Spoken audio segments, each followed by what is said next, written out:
Hello student, welcome to EPG Pathasala. I am Dr. P. Nagaraj, Assistant Professor from Anna University, Chennai. Today we are going to discuss about module sialic acid, glycophorin and glycoconjugates under the paper of Structure and Function of Biomolecules. So today lecture objective is sialic acid and its biological importance we will study in details. Apart from that, glycophorin and its importance. Glycophorin again contain a membrane structure and membrane proteins, membrane cell surface, polysaccharides, etc. can be studied in detail. Apart from that, glycoconjugates, which is again three-part: proteoglycans, glycoproteins and glycolipids, that we will going to study in extensively. Apart from that, carbohydrate as informational molecules, sugar code, that also we will study. So in case of sialic acid, which is again carbohydrate containing carboxylic acid, which is a monosaccharide, the total number of carbon which is a 9, and which is having the carboxylic acid at alpha position, which is called alpha sialic acid. In case of the acid group which is in equatorial or beta position, then which is called beta sialic acids. Sialic acid is a generic term of N or O substituted derivatives of neuraminic acids, monosaccharides with a 9 carbon backbone. So sialic acids are found widely distributed in animal tissues and to lesser extensions into the organisms, ranging from plants to fungi to yeast and bacteria, mostly in glycoproteins and gangliosides. These kind of form the sialic acids exist. Structure of sialic acids. The sialic acid structure having two conformational isomers. One is alpha ionomer, another one is beta ionomer. In case of alpha ionomer, acid group carboxylic acid which is in axial, whereas in case of beta ionomer, the hydroxy group is in axial. That is the only difference between these two ionomers. Apart from that, totally it contains 9 carbons and one N-acetyl amino group, vice versa in both isomers. So sialic acid is a very important one, which is have a lot of significance and uses. Significance of sialic acids, so which is play major role in biological functions, like which is used as a fertilization. Examples given for fertilizations, especially for egg sperm interaction, which is very much helpful. Apart from that, development of egg and learning, cognitive functions and immune regulations. Apart from that, acquired disease, especially cancer and infectious disease like viral and flu, as well as bacterial. So this kind of significance sialic acids which is having. Biosynthesis of sialic acids. Sialic acids which is biosynthesis from N-acetyl mannose, N-acetyl amino mannose, which is a simple sugar which undergo pyruvate reaction with N-acetyl mannose aldose to produce sialic acids, which is again alpha sialic acids. That is the biosynthetic methods or process. Sialic acid metabolism. The synthesis and degradation of sialic acids are distributed in different components of the cell. The synthesis starts in the cytosol, where N-acetyl mannosamines, 6-phosphate and phosphophenol pyruvate give rise to a sialic acids. Later on, the neuraminic 5-acetyl 9-phosphate is activated in the nucleus by a cytidine monophosphates, generally known as CPM, residues through CPM neuraminic 5-acetyl synthase, so which is enzymatic reactions.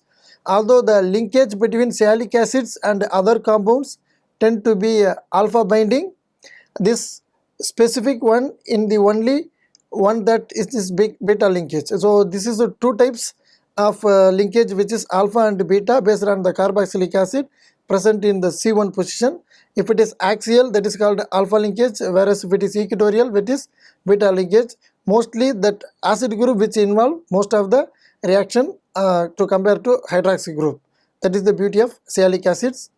And in case of CMP, neurominic 5-acetyl is then transported to the endoplasmic reticulum or then Golgi apparatus, where it can be transferred to an oligosaccharide chains, become a new glycoconjugates. Glycoconjugate we will study in other lectures. This bond can be modified by O-acetylations or O-methylations.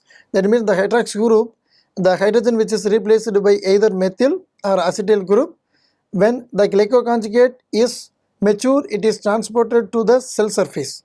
So up to that level we can modify the hydroxy group to either O-methyl or O-acetylations. This sialidase is one of the most important enzyme which is useful or responsible for sialic acid productions, and these enzymes of the sialic acids catabolisms, it can cause the removal of sialic acid residues from the cell surface or serum sialoglycoconjugates. That is, this sialic acid enzyme which is fully responsible for removal of these sialic acids. Usually it is in very higher animals.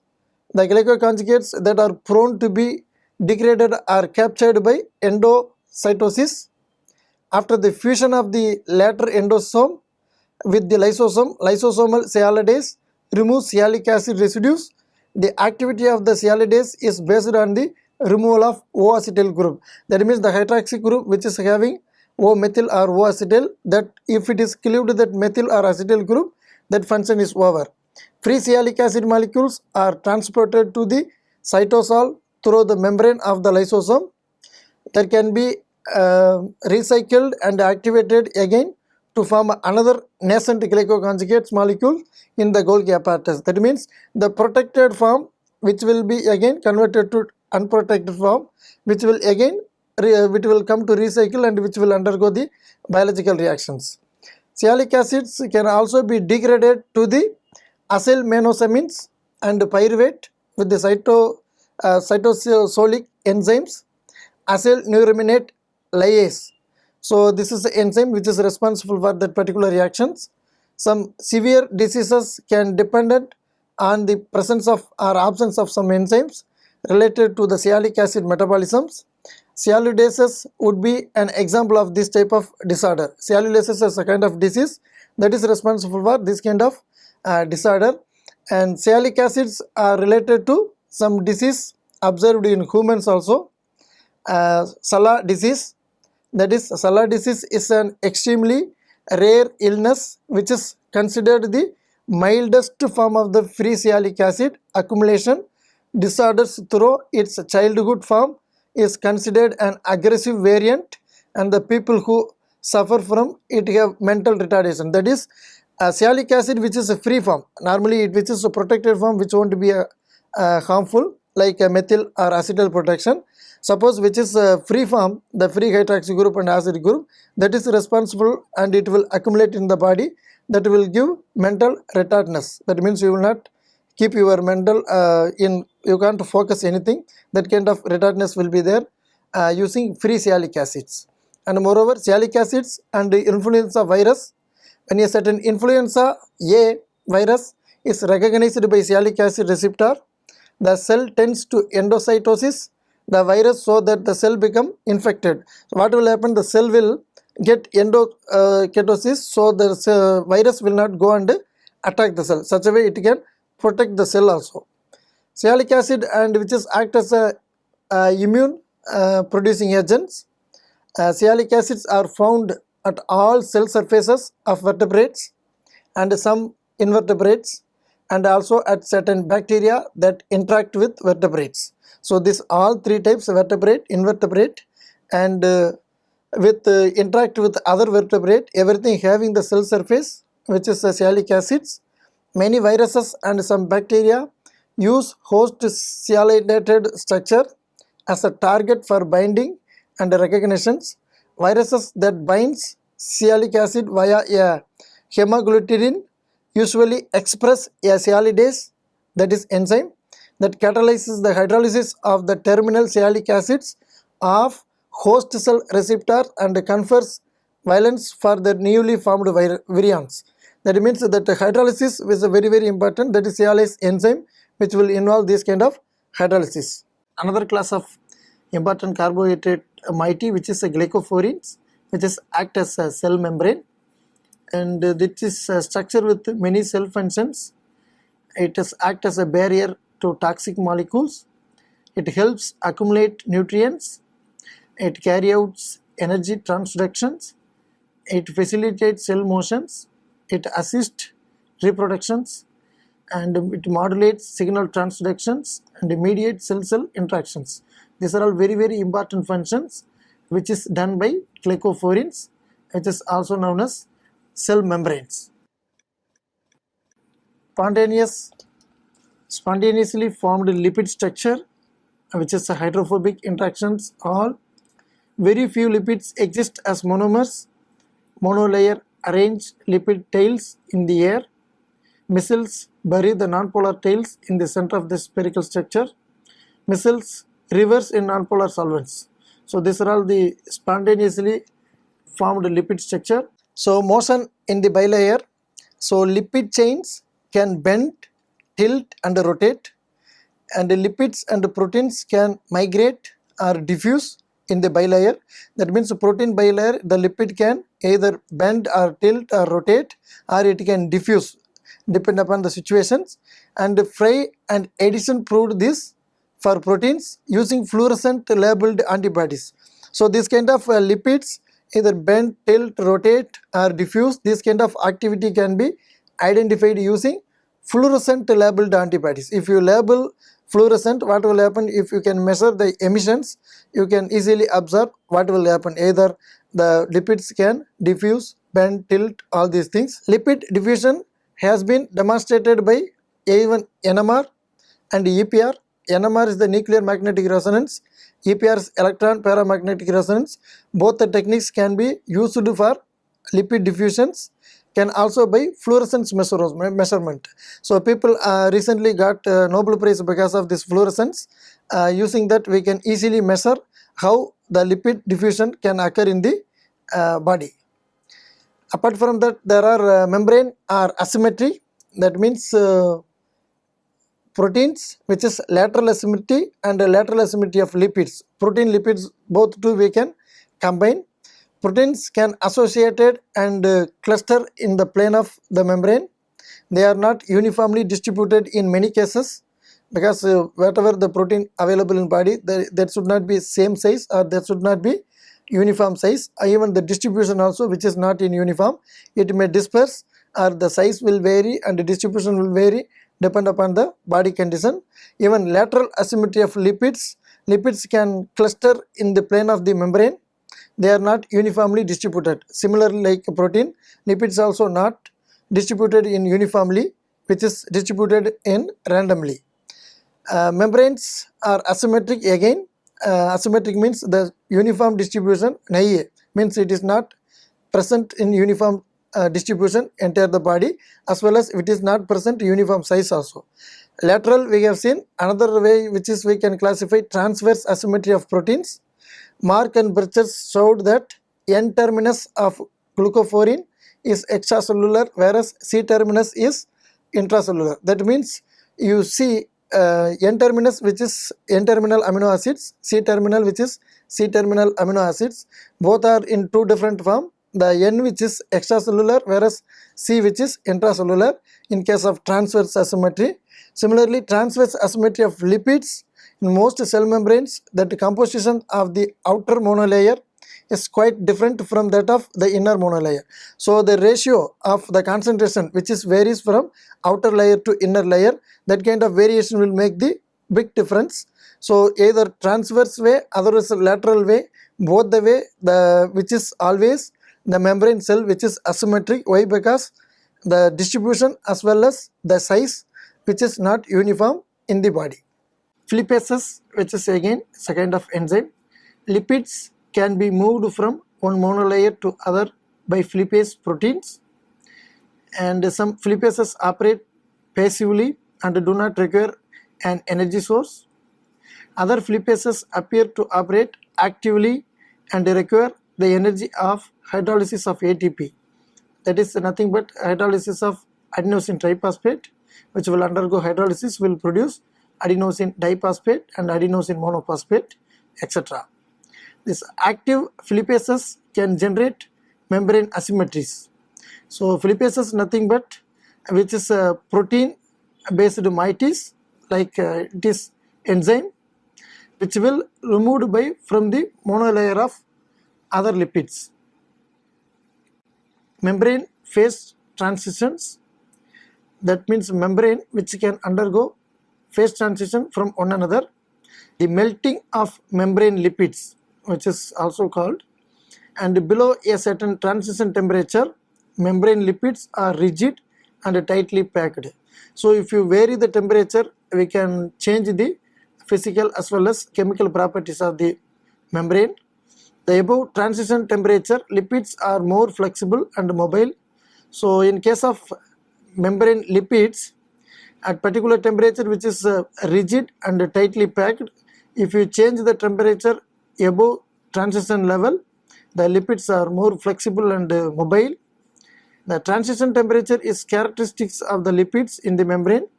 So only pure lipid system give sharp well-defined transition temperature. That particular temperature, what will happen, from below the transition temperature the molecule may be very rough and tightly packed or rigid. That means there is no flexibility. Whereas in case of the molecule having above the transition temperature, that will easily undergo more flexible as well as which is more mobile in nature. Glycophorins is another class of again carbohydrate having the molecules, a single transmembrane segment proteins. One transmembrane segment with the globular domains on either end. Transmembrane segment is alpha helical and consists of 19 hydrophobic amino acids. Extracellular portion contains oligosaccharides, and these constitute ABO and Mn blood group determinants.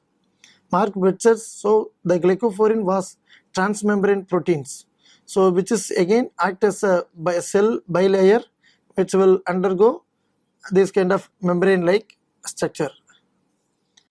Bacteriorhodospins, a 7 transmembrane segment generally known as 7-TMS protein, which is found in purple patches of Halobacterium halobium. It also consists of 7 transmembrane helical segments with short loops that interconnect the helices. Note that the symmetry of packaging of Br, and Br is a light driven proton pump. So these are all the properties of bacteriorhodopsins. Cell surface polysaccharides, that means whatever cell which is made up of highly complex polysaccharides, a host of important functions. Animal cell surfaces contain an incredible diversity of glycoproteins and proteoglycans. These polysaccharide structures regulate cell-cell recognitions and interactions. The uniqueness of the informations in this structure is determined by the enzymes that synthesize these polysaccharides. So the structural characteristic can be identified using the enzyme, whatever enzyme, based on that the synthesis of polysaccharide structure can be identified. Another class of polysaccharides which is glycoconjugates, proteoglycans, glycoproteins and glycolipids. These are all totally we can call glycoconjugates. Proteoglycans, glycosyl aminoglycan containing macromolecules of the cell surface and extracellular matrix. This collectively known as proteoglycans. In case of glycoproteins, have covalently attached oligosaccharides, that means protein attached with the oligosaccharide, that is called glycoproteins. Whereas in case of glycolipids and lipopolysaccharides are membrane of components, that means lipid which is attached with carbohydrate which is called glycolipids, also lipopolysaccharides. Biological role of glycoconjugates, which is glycoconjugates have very good role in the biological systems, which is act as a destination labels, and also it can act as a mediator of specific cell-cell interactions. That means cell to cell, if any nerve impulse or kind of signal transition, that interaction which is very very important, that is because of glycoconjugates. And another one role is cell-cell recognition and adhesions. So each cell which is to be adjacent each other, and it have to recognize via this glycoconjugates. And another important role is cell migration during development. After the cell is getting developed, it have to migrate, and that role also because of glycoconjugates. The another very important function of glycoconjugates which is involved in blood clotting. That means our blood, whatever blood which is comes out, immediately it have to get clotting. Until unless it will be a very big issues. And another very important role is immune response. That means our immunity, whatever which is purely based on glycoconjugates. And also it is act as a wound healing agent. I mean, whatever we are getting wound in our body, that can be easily rectified. It will be clear using glycoconjugates play a major role of all these functions. Biologically active molecule of glycoconjugates are, there are three main categories. Number one is the proteoglycans, and the second one is the glycoproteins, and third one is the glycolipids. And proteoglycans, glycosyl aminoglycans plus proteins combined together called proteoglycans. Glycosyl aminoglycans main site of biological activity, and hydrogen bonding and electrostatic interactions also available within the molecule, and which is act as a major component of connective tissues. That means connecting between two tissues. This is a play major role. And in case of glycoproteins, again, which is two part, one is oligosaccharide, another one is a protein, combinedly called glycoproteins. Outer face of membrane, which is act as a outer face of membrane, as well as extracellular matrix and blood. Golgi complexes, secretory granules and lysosomes, etc. There you can find a large number of glycoproteins. And the third one is the glycolipids, which is again made up of oligosaccharides plus membrane lipids. Oligosaccharides, which is hydrophilic head groups, which is specific sites for recognitions. So these are all the functions and combinations of glycoconjugates. Proteoglycan structure, showing the trisaccharides bridge. You can see the carboxyl terminate of amino acids, and which is one end, and another one is amino terminates on the other end. In between serine is the amino acids which is having glycosidic linkage to make this core protein unit, and the core oligosaccharide together will give proteoglycans. There are four types of protein interactions with the S domains of heparin sulfate. One is a conformational activation, and another one is enhanced protein-protein interactions. The third one is co-receptor for extracellular ligands. The fourth interaction is cell surface localizations and concentrations. The four types of protein interactions with S domains. Number one is conformational activations, that means factor XA at heparin sulfate, which will get into activate at S domain. A conformational change induced in the protein antithrombin AT and binding a specific pentasaccharide S domain allow its interaction with the factor XA, a blood clotting factor preventing clotting. And the second one is enhanced protein-protein interactions via binding of AT and thrombin to two adjacent S domain brings the two proteins into close proximity, favoring their interactions with inhibit blood clotting. The third one is co-receptor for extracellular ligands. Again, the S domains interact with both the fibroblast growth factor and its receptor, bringing the oligomeric complex together and increasing the effectiveness of low concentration of FGF. The fourth one is cell surface localizations, concentrations. The high density of negative charge in the heparin sulfate brings positively charged molecules of lipoprotein lipase into the vicinity and hold them by electrostatic interaction as well as by sequence specific interactions with the S domain. Such interactions are also central in the first step in the entry certain vessels, and it is into cell. Glycoproteins have covalently attached oligosaccharides. Carbohydrate moiety in glycoprotein are small but more structurally diverse than the glycosyl aminoglycan proteoglycans, which is again two types, O-linked and N-linked. Membrane proteins, glycophorin A, secreted proteins are immunoglobulins and certain hormones, lactalbumin, ribonuclease, etc. Protein in lysosome, Golgi complex and ER. Oligosaccharide linkage in glycoproteins, which is O-linked and N-linked. In case of O-linked, the amino acids hydroxyl group will make ether bond with the carbohydrate, whereas N-linked, the amino group which is present in the amino acids which will make linked with carbohydrate will make N-linked glycoproteins. Glycolipids and liposaccharides are membrane component. Gangliosides, membrane lipids whose polar head group is complex oligosaccharide containing sialic acids and other monosaccharides.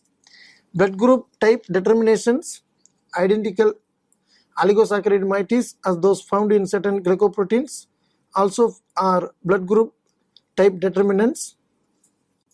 Lectins are proteins that read the sugar code and mediate many biological processes.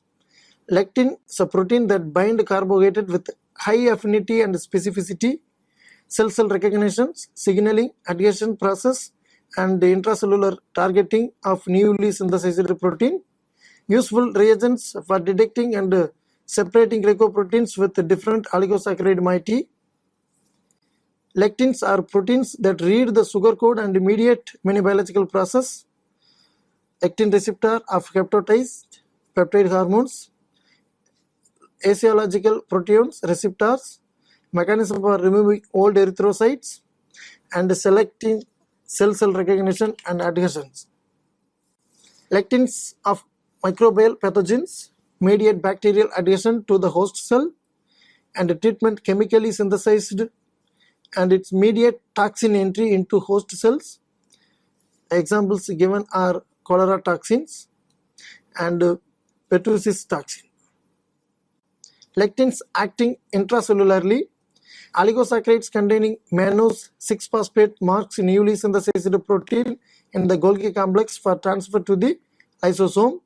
Recognized by the cation-dependent mannose 6-phosphate receptor, a membrane-associated lectin on the luminal side of the Golgi complex. Many decorative enzymes of the lysosomes are targeted and delivered by this mechanism. Lectin-carbohydrate interaction are very strong and highly specific. Sialoidesins and bovine mannose 6-phosphate, which is very important in both the case, that is carbohydrate interactions are very strong and highly specific with lectin. The hydrophobic interactions of sugar residues with the lectin surface, so which can be hydroxy group present, that will have a hydrophilic interactions with the surface. Again deals with the glycoconjugates as a glycoprotein, again which is a two main type, one is O-linked and another one is N-linked. The attachment based on that amino acids having the either hydroxy group or amino group with glycoside. Examples of GAG hexamers, chondroitin sulfate, which is again 6 carbohydrate linked via beta glycosidic bond, and in case of heparin sulfate again 6 monosugars are linked via beta linkage, 1,4 beta linkage. Similarly, keratin sulfate also having 1,4 beta linkage with 6 monomer combinedly together will give oligosaccharides. Protein N-glycosylations, why it is so critical? So distribution of early events in lipid cycles and the disruptions of later events in the lethal points to clear event ER having the important role. Oligosaccharide sequence are recognized by ER resident, chaperones, calnexins and calreticulin. Therapeutic opportunities, carbohydrate based drugs to control inflammations of legs for P-selection dependent acute lung injuries, carbohydrate based dendrimers, peptidomimetics. So students, let us summarize what we have learned in this module. So we have studied introduction of sialic acids. So sialic acid, what is the structure and biological functions, especially which is having 9 carbon atoms, and the first one C1 carbon having both hydroxy as well as acid group. If the acid which is present in axial position, which is called alpha sialic acid, the same way acid which is present in the equatorial position, which is called beta sialic acid. Normally sialic acid which is in protected form, either methyl or acetyl. If which is free form, which will be slightly harmful, which will give mental retardations in our bodies, whereas in case of protected form, which won't give any problem. Similarly, it is act as a immune as well as which is act as a means immunity power. Health, we will get more immunity power if sialic acid which is present in the protected form, that we have studied. Apart from that, we studied glycophorins, which is again a protein bilayer membrane, that is act as a membrane cells. And then third one is glycoconjugate. A glycoconjugate, out of that we can see proteoglycans, glycoproteins and glycolipids. Again proteoglycans, the glycosides linked with the proteins will produce proteoglycans. Similarly, glycoproteins where the oligosaccharide which is linked to the protein will produce glycoprotein. Apart from that, lipid which is attached to glycoside will give glycolipids. And we have learned moreover carbohydrates as informational molecules, especially the sugar code that we studied in extensively. So in case of membrane, structure of membrane proteins that we studied, that means each transverse as well as lateral way, we have seen both protein and lipids, the distribution of proteins and lipids which is not same or which is not uniform. So that is called asymmetry of way of distribution. And membrane cell surface, which is again made up of polysaccharide, and glycophorins and glycoconjugates we studied in details, and cell surface and its functions we studied in details.